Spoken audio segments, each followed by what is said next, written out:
മൂവാറ്റുപുഴയാറിലും തൊടുപുഴയാറിലും ജലനിരപ്പ് ഉയരുന്നു. ആറുകളുടെ തീരത്തുള്ളവർക്ക് ജാഗ്രതാ നിർദ്ദേശം നൽകിയിട്ടുണ്ട്. വിവരങ്ങളുമായി അർച്ചനയാണ് ചേർന്നത്. അർച്ചന, ഈ തീരപ്രദേശത്തൊക്കെ താമസിക്കുന്നവരെ, ആറിന്റെ തീരത്ത് താമസിക്കുന്നവരെ മാറ്റിപ്പാർപ്പിക്കാനുള്ള നീക്കങ്ങളൊക്കെ ആരംഭിച്ചിട്ടുണ്ടോ? ജലനിരപ്പ് ഉയരുന്നതായിട്ടാണ് മനസ്സിലാക്കുന്നത്. എന്താണ് വിവരങ്ങൾ? അക്ഷയ്, മലങ്കര ഡാമിന്റെ ഷട്ടറുകൾ തുറന്നതോടുകൂടിയാണ് ഇത്തരത്തിൽ മൂവാറ്റുപുഴയാറിലും ഒപ്പം തൊടുപുഴയാറിലും ജലനിരപ്പ് ക്രമാതീതമായി ഉയർന്നത്. ഇപ്പോൾ അപകടനില പിന്നിട്ടിരിക്കുന്നു എന്നാണ് പുതിയ അറിയിപ്പായി ലഭിച്ചിരിക്കുന്നത്. അപ്പം കാളിയാറിലെ ജലനിരപ്പ് മുന്നറിയിപ്പ് നില പിന്നിട്ടിട്ടുണ്ട്.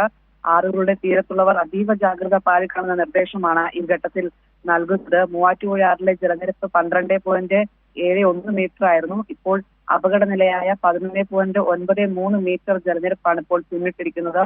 ഒപ്പം തൊടുപുഴയാറിലെ ജലനിരപ്പും ഇതേ ക്രമാതീതമായി അപകടനില പിന്നിട്ടിട്ടുണ്ട്. കാളിയാർ ജലനിരപ്പ് ഇപ്പോൾ അപകടനില 14.1 മീറ്റർ ആണ്. പക്ഷേ മുന്നറിയിപ്പ് നില പിന്നിട്ടിട്ടുണ്ട്.